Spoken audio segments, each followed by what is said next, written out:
செவ்வாய்க்கிழமை evening veg kurma தான் ready பண்ணலாம் அப்படின்னு சொல்லிட்டு கொஞ்சம் நேரமாகவே வந்து பார்த்திங்கன்னா வேலையை எல்லாமே ஸ்டார்ட் பண்ணிட்டேன்.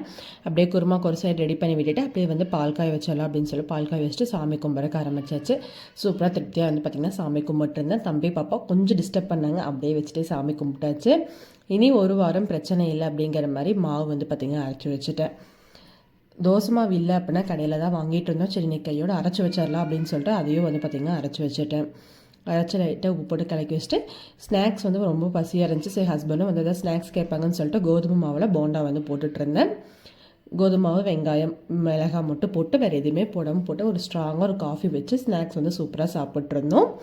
கரெக்டாக நான் போட்டு முடிக்கும் ஹஸ்பண்ட் ஆஃபீஸ்லேருந்து வந்துட்டாங்க. வந்ததுமே காஃபி கேட்டாங்க. சரி காஃபியோட ஸ்நாக்ஸும் சேர்த்து சூப்பராக வந்து ஈவினிங் ஸ்நாக்ஸ் முடிச்சாச்சு. நைட் டின்னருக்கு சப்பாத்தி தான் வந்து அப்படியே ரெடி பண்ணிட்டு இருந்தேன். ஹஸ்பண்ட் வந்து குட்டீஸ் 2 பேத்தி தூங்க வைக்க போயிட்டாங்க. சரின்னு சொல்லிட்டு நானே வந்து ரெடி பண்ணிட்டேன்.